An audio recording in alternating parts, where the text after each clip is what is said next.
एक श्लोक है ये, यानी कि काय मतलब जो हमारा शरीर है, यानी जिनको आप एमडी मेडिसिन कहते होंगे, इंटरनल मेडिसिन, बाल मीन्स पीडियाट्रिक्स, यानी कि जो बच्चों की बीमारी ठीक करने वाली जो विधा है उसको हम लोग बाल रोग कहते हैं। ग्रह देखा होगा, बहुत से पेशेंट ऐसे होते हैं जिनकी बीमारी का पता नहीं चलता है, वो ब्रेन से रिलेटेड प्रॉब्लम हो जाती है, इनको ग्रह कहते हैं। हम लोग आम भाषा में कहते भी हैं उसको ग्रह दशा उसकी खराब है, ग्रह खराब हो गए, ऐसी सी बातें करते हैं। ये अपने आप में एक स्पेशलाइजेशन है। जैसे आपने लखीमपुर में देखा होगा तमाम साइकियाट्रिक बैठते हैं, न्यूरो साइकियाट्रिक उसी में आते हैं। ग्रह में उद्भान मतलब हमारे इतने से ऊपर के जो रोग होते हैं उनको उद्भान कहते हैं। इसमें मेनली ईएनटी और आई मतलब ईयर, नोज, थ्रोट और आंख का जो ट्रीटमेंट होता है। इसके साथ ही साथ शल्य सर्जरी, देखिए सर्जरी का कितना बड़ा स्कोप है। ये हम इसलिए बता रहे हैं कि ये हमारे आयुर्वेद में आज से नहीं, बहुत समय पहले से ही हमारे इसमें सर्जरी होती थी। और मैं आपको बताना चाहूँगा यहाँ पे जो सर्जरी के जनक हैं वो महर्षि सुश्रुत हैं। इसके साथ ही मतलब टॉक्सिकोलॉजी, बहुत से लोग ऐसे होते हैं जो विष का सेवन कर लेते हैं, तमाम प्रकार के जहर आते हैं या तमाम विषैले जीव जंतु होते हैं जो हम लोगों को काट लेते हैं, तो उनका ट्रीटमेंट टॉक्सिकोलॉजी में किया जाता है। इसके साथ ही जब हम लोग ओल्ड एज के हो जाते हैं, बुढ़ापा आने लगता है, तो वहाँ पे बुजुर्गों के लिए जो ट्रीटमेंट होता है वो जीरियाट्रिक्स में आते हैं, तो उसमें हम लोग ट्रीटमेंट देते हैं। जैसे कि अब आप देखिए हर जिला अस्पताल में बुजुर्ग लोगों के लिए अलग से क्लिनिक खुले, अलग से डॉक्टर बैठते हैं। इसके साथ अपने शरीर को हम कैसे जवान रखें, व्रत रिजुविनेशन यानी कि यौवाजीकरण, यानी कि हम अपनी इस विधा में जो हमारा आयुर्वेद है इसमें 8 भागों में विभक्त किया था, उसमें सब कुछ कवर कर लिया है। अब इससे आप अलग कहीं नहीं जा सकते, अब इसकी सब डिवीजन कर सकते हैं, ब्रांचेज कर सकते हैं, ठीक है। तो अब सोचिए कि हमारा जो आयुर्वेद है वो आज से नहीं, सदियों पहले कहा था उसने पहले नंबर में अपने शरीर की रक्षा करो। अब शरीर की रक्षा करने के लिए हम लोग उसके लिए कायदे से कुछ भी नहीं करते हैं। क्या कैसे रक्षा कर सकते हैं? आप अच्छा खाना खाइए, सात्विक प्रवृत्ति के रहिए, इस तरह से आप अपने शरीर को और अच्छा भोजन करना, न्यूट्रिशन, प्रॉपर न्यूट्रिशन। आज की डेट में हम देख रहे हैं कि हम लोग खा तो रहे हैं, पेट तो भर रहे हैं, लेकिन अक्सर देखा होगा कि हमें तमाम तरह की बीमारियां लग रही हैं। क्यों लग रही हैं?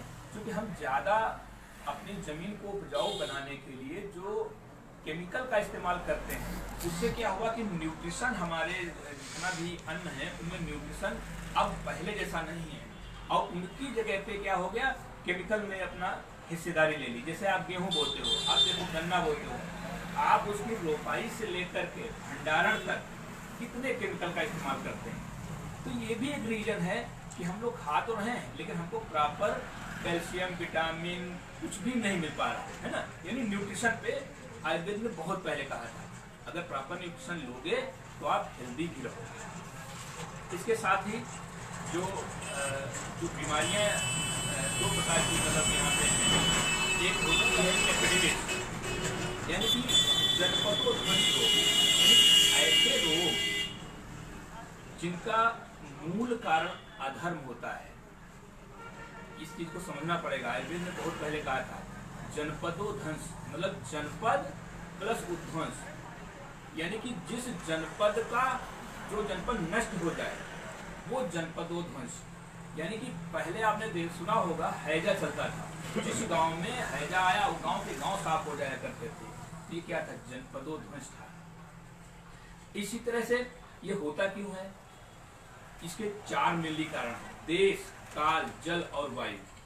अगर आप आज की डेट में देखें तो हमारा सब कुछ दूषित हो चुका है। आप सुबह से निकलते हो, कितना पोल्यूशन लेके आते हो, कुछ आप जान नहीं सकते। और इससे क्या होता है, अधर्म फैलता है, और अधर्म से प्रज्ञापराध होता है, जिसके कारण जनपदोध्वंस होता है। अक्सर देखा होगा जब ज़्यादा नीतियाँ समाज में आ जाती हैं तो कहते हैं ना ये भगवान अवतार लेता है ना। तो ऐसे ही समझ लो आप जनपदोध्वंस। इसके बाद जो इस समय जो मेन बीमारी है वो है पैंडेमिक कोविड-19 महामारी। ये 2019 में जैसा सभी लोग जानते हैं चाइना से आई और धीरे धीरे पूरे विश्व में चली गई। पैंडेमिक किसको कहते हैं ये थोड़ा समझना जरूरी है। पैंडेमिक कहते हैं एक ऐसी बीमारी जब किसी एक देश या सीमा के आगे निकल जाए, मतलब एक देश से दूसरे देश में और सारे विश्व में फैल जाए, ऐसी बीमारी को महामारी कहते हैं। और इसके लिए सरकारों ने अपना पैंडेमिक एक्ट बना रखा है। हम सभी लोग कहीं भी कहीं उसी के तहत हैं। इसीलिए तो हम लोग बाहर निकलते हैं तो मास्क लगा के जाते हैं, कोशिश करते हैं सोशल डिस्टेंसिंग की, है ना। तो हम लोग कोविड-19 एक्ट जो है उसका हम लोग पालन करने की कोशिश करते हैं और करना भी चाहिए। यहाँ पे एक सबसे बड़ी चीज मैं ये कहना चाहूँगा, अपने स्वास्थ्य का ख्याल आपको खुद रखना पड़ेगा। My health is my own responsibility, यानी कि ये हमें अपने स्वास्थ्य की रक्षा करना ये हमारी पहली खुद की जिम्मेदारी है। आप सबको समझना पड़ेगा। जैसे कई बार हम लोग कहते हैं ना, पेट खराब हो गया, मतलब पेट साफ नहीं हो रहा है। अब आपको क्या करना है, सबसे पहले तो आप देखिए, चेक करिए कि हमारा पेट क्यों नहीं साफ हो रहा है। तो आप पाएंगे कहीं या तो आप पानी कम पी रहे होंगे, ठीक, या कुछ मसालों का ज्यादा इस्तेमाल कर रहे होंगे, है ना। तो इससे कॉन्स्टिपेशन हो जाता है, पेट साफ नहीं होता है। तो ये आपको ध्यान रखना पड़ेगा ना। इसलिए my health is my own responsibility, अपनी खुद की जिम्मेदारी है। चलिए अब बात कर लेते हैं थोड़ा कोविड-19 पे। कोविड-19 ये जो वायरस है ये बड़ी तेजी से फैल रहा है और जो इसके सिम्टम्स हैं, सिंपल से जो पहले सर्दी जुकाम बुखार होता था सेम वैसे ही है, कॉमन कोल्ड की तरह, है ना। और इसको वर्ल्ड हेल्थ ऑर्गेनाइजेशन ने, यानी कि जो विश्व की सबसे बड़ी संस्था से स्वास्थ्य से रिलेटेड है, उसने इसको पैंडेमिक बीमारी घोषित किया है। यानी कि ये किसी पर्टिकुलर देश ने घोषित नहीं किया, ये पर्टिकुलर जो विश्व स्वास्थ्य संगठन है उसने घोषित किया और हमको उसका पालन करना पड़ता है। ये जब एक कोई जैसे वायरस हमारी बॉडी में गया, अब वो कब प्रभावी होगा, कब अपना लक्षण दिखाएगा, इसको हम लोग कहते हैं इंक्यूबेशन पीरियड। यानी कि जब हमारे अंदर वायरस आया उस दिन से लेकर लक्षण डेवलप होने तक का जो समय होता है पीरियड कहते हैं, ठीक है ना। जैसे हर बीमारी का अलग होता है, जैसे मलेरिया का कुछ और होगा, बैक्टीरिया का कुछ और है। हमारे पैंडेमिक जो इस समय चल रहा है कोविड-19, इसका 2 से 14 दिन होता है इंक्यूबेशन पीरियड। और मजे की बात यह है, कई लोगों को ये लक्षण आता भी नहीं है, वो एक केसेज अलग है, लेकिन अमूमन 2 से 14 दिन के अंदर उसको आने लगता है, ठीक। सिम्टम्स क्या होते हैं, कफ, खांसी आना, डिस्निया, सांस लेना, फीवर, बदन टूटना, मैल्जिया, सिर दर्द, गला खराब होना, और जो पेशेंट होता है उसकी नाक से कुछ अच्छा नहीं फील होगा, टेस्ट उसका खराब हो जाएंगे, स्मेल और टेस्ट ये दोनों गायब हो जाएंगी, गायब हो सकती हैं, सब में नहीं होता है। डायरिया, इसमें एक चीज और है, डायरिया और कॉन्स्टिपेशन दोनों लक्षण इसको मिलते हैं, किसी को डायरिया मिल सकता है, किसी को कॉन्स्टिपेशन मिल सकता है। आपको इसलिए बता रहा हूँ कि ये आप लोग जाने कि अगर कोई ये बीमारी हमें आ रही है तो हमको ये कैसे पता चले, कैसे खुद डायग्नोज कैसे करें। तो अगर ये लक्षण मिल रहे हैं, एब्डोमिनल पेन मतलब पेट में दर्द, ये भी एक लक्षण है, और राइनोरिया, यानी कि देखा होगा बहुत लोग नाक बहती रहती है ना, तो उसको भी राइनोरिया, जुकाम इसको कहते हैं। ये कुछ ऐसे सिम्टम्स हैं जो इसमें से कुछ न कुछ लक्षण जरूर मिलते हैं। तो इनको आप जान लें, जानेंगे तो आप अपने घर में ही सतर्क रह सकते हैं, अपने आप खुद ही अपने आप को अलग कर सकते हैं, है ना। परिवार में बच्चे होते हैं, वो आपके बार बार पास में आते हैं, कहीं उनको ना फैल जाए। अच्छा, लक्षण यही लक्षण आपको उसमें भी मिलते हैं, सिंपल फ्लू जो होता है। तो अब ये कैसे आगे कैसे इसको करेंगे, वो आप आगे चर्चा करेंगे भी। वो सिर्फ एक ही तरीका है, आप कोविड टेस्ट कराएं, है ना। अगर जब टेस्ट करा लेंगे, अगर आपको पॉजिटिव आता है तो आप अपने आप को सेपरेट रखें। आपके लिए पूरा शासन प्रशासन लगा हुआ है आपको फिट रखने के लिए, है ना। फिर आपके घर में टीमें आती हैं, वो आपको दवाइयाँ देती हैं। हमारा आयुर्वेद भी, यहाँ से भी ढेर सारी दवाएं हैं हमारे पास, काढ़ा उपलब्ध है, उसको आप लेके इस्तेमाल कर सकते हैं। कोविड-19 मैनेजमेंट प्रिंसिपल, मतलब इसको रोकने का सिद्धांत क्या है? पहला सिद्धांत ये है कि हम अपनी बॉडी में वायरस को घुसने ही न दें। वो कैसे संभव होगा? वो संभव ऐसे होगा कि बार बार हम लोग जब भी घर से बाहर निकलें, कोई चीज बाहर की ज़्यादा टच ना करें। जब भी शरीर को टच करें तो हम सैनिटाइजर का इस्तेमाल करें, उसके बाद ही, और बार बार हाथ धोएं। अगर मान लो कोई अंदर चला गया है, वायरस चला गया आपकी सेल्स में, तो अब वहाँ वो पैदा नहीं होना चाहिए, मतलब और ज़्यादा ग्रो ना करे। उसके लिए क्या है, फिर उसके लिए दवाइयाँ हमारी आ जाती हैं, है ना। और क्या करना है, तीसरा, वो हमारे टिश्यू को डैमेज ना करे। उसके लिए हम लोग इस तीन तरीके से हम लोग ट्रीटमेंट करते हैं, तीन फोकस करते हैं।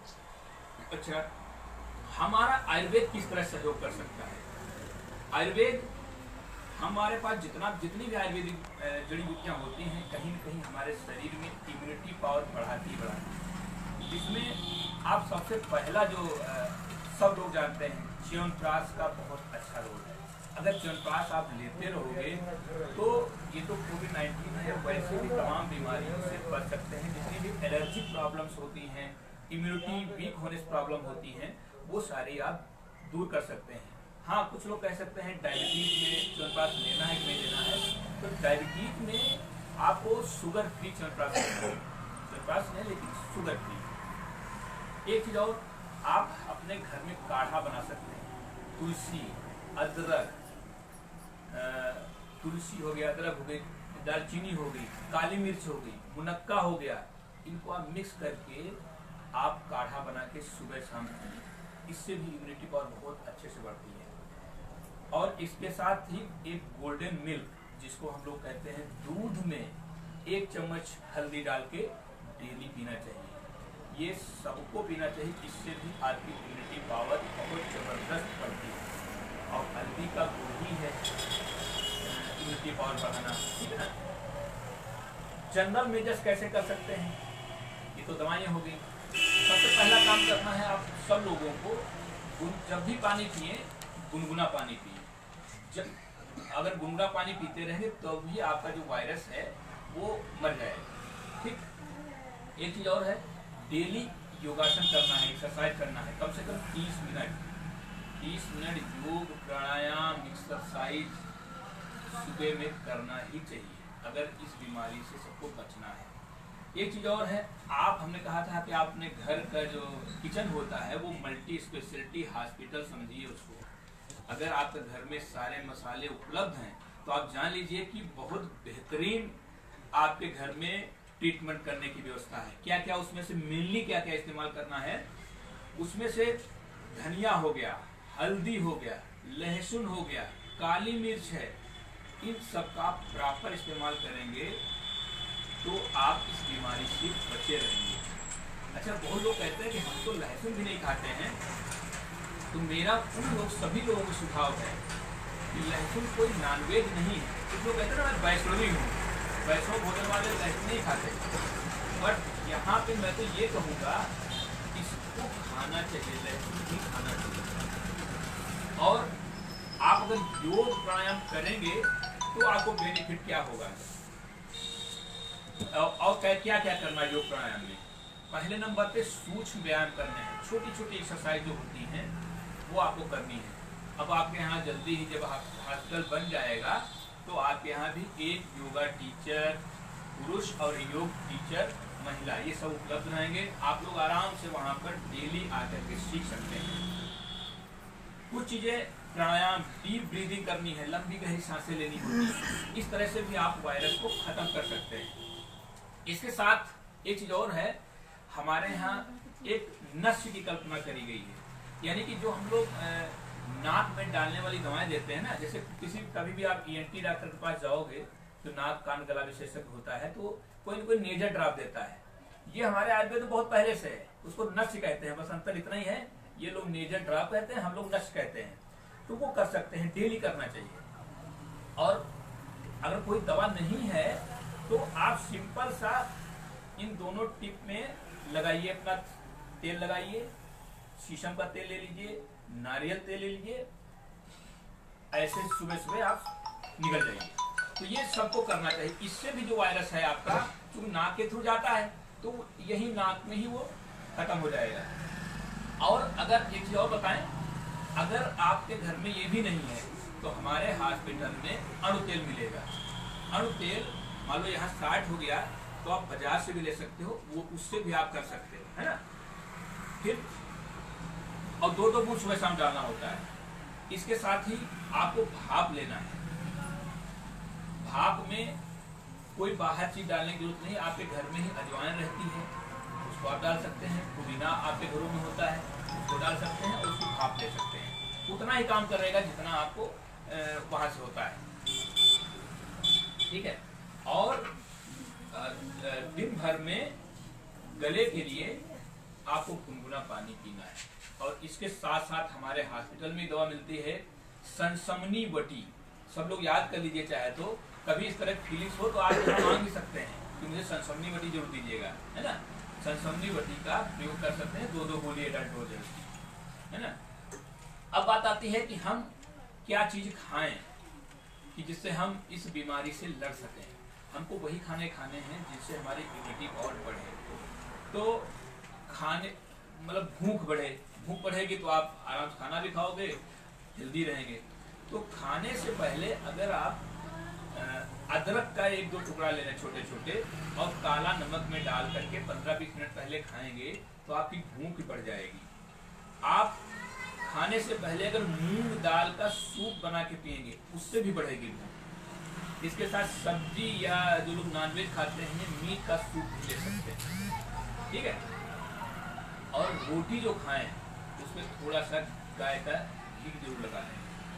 इसके साथ जीरा, काली मिर्च, लहसुन, धनिया, सौंठ इनका पर्याप्त मात्रा में सेवन करें। मतलब अपनी सब्जी वगैरह जो भी बनाते हैं उसमें जरूर डालिए, ठीक। इसके बाद हम अपनी लाइफस्टाइल से कैसे कोविड को हम परास्त कर सकते हैं, लाइफस्टाइल चेंज करके। जैसे हम लोग अमूमन लाइफस्टाइल क्या हो गई है, देर से सोते हैं, फिर उधर देर तक सोते रहते हैं ना। तो यहाँ पे यही फंडा है, जल्दी बेड पे जाइए फिर उधर जल्दी उठ जाइए। उसका बेनिफिट क्या है, सुबह सबसे पहले 5-5:30 बजे उठ जाना, बिस्तर छोड़ ही दें, गुनगुना पानी पीजिए 2-3 गिलास, फिर सोइए, अपना मलमूत्र विसर्जन करिए। उसके बाद चेहरे को साफ करिए, गरारा करिए, गर्म पानी से गरारा करें, ठीक। और 2 बूंद अणु तेल की डाल लें या प्रतिमर्श नफ्स मैंने बताया था वो कर लें। और पूरे शरीर की मालिश करिए। इस तरह से आप अपनी लाइफस्टाइल को चेंज करके, जो अब हम लोगों की खराब हो गई है उसको सही करके हम अपने आप को कोविड से बचा सकते हैं, ठीक है। अच्छा, कई बार लोग कहते हैं कि अब तो पॉजिटिव से नेगेटिव हो गए तो क्या होना चाहिए अब। तो पोस्ट कोविड जो कॉम्प्लिकेशंस आते हैं वो भी मैं आपको बताना चाहूँगा। जिनको कोरोना हो चुका होता है उनके हार्ट की मसल्स वीक हो जाती है, ठीक। दूसरा जो लंग्स होता है उसके टिश्यूज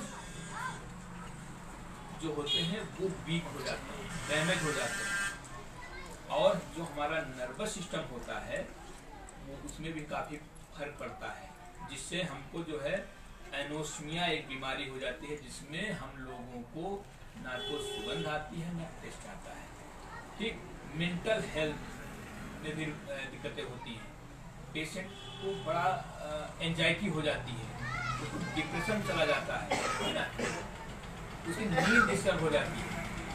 ये कुछ चीज़ें ऐसी हैं। और साथ ही साथ जो मसल्स पेन वगैरह होती रहती है, हमेशा थकावट बनी रहेगी, तो ये उसके ऐसे कॉम्प्लिकेशन हैं जो अगर आप पहले मेंटेन कर लेंगे तो ये दिक्कतें नहीं होने वाली। इसके साथ अब हम ट्रीटमेंट क्या करें। ट्रीटमेंट करने के लिए हमारे पास आइस क्वाथ आता है, आप यहाँ पे आपको मिल जाएगा। नहीं अगर यहाँ उपलब्ध है तो आप घर पे बना सकते हैं। तुलसी ले लीजिए, दालचीनी ले लीजिए, जिंजर ले लीजिए, सौंठ ले लीजिए और काली मिर्च, तो तुलसी के 4 भाग रहेंगे, दालचीनी और जिंजर के 2 भाग और काली मिर्च का 1 भाग। इस रेशियो में आप बना लें और 150 ग्राम पानी में बॉयल करें, अच्छे से बॉयल कर लें। उसके बाद सुबह शाम आपको पीना रहता है। तो ये एक तो हमारे पास उपलब्ध ही है, हर हॉस्पिटल में उपलब्ध है, और नहीं यहाँ पर मान लो खत्म हो गया, बट गया, तो आप अपने आप घर में बना सकते हैं। आपके किचन में ही सब कुछ है। आपको यहाँ से सनसमनी बटी मिलेगी इस बीमारी के लिए, अश्वत्था चूर्ण मिलेगा, है ना, आंवला चूर्ण मिलेगा, मुलेठी चूर्ण है, और कभी कभी च्यवनप्राश भी आता है, जो ज्यादा मात्रा में नहीं होता लेकिन आता है। तो ये चीजें आप हम सभी लोग जितने भी हॉस्पिटल वाले हैं, सब लोग हम लोग प्रोवाइड करवाते हैं और सबको देते हैं। तो मेरा तो अब लेक्चर यही खत्म होता है। अगर आप में से किसी को कोई डाउट हो, कहीं कुछ पूछना हो, तो आप बेशक बेझिझक पूछ सकते हैं।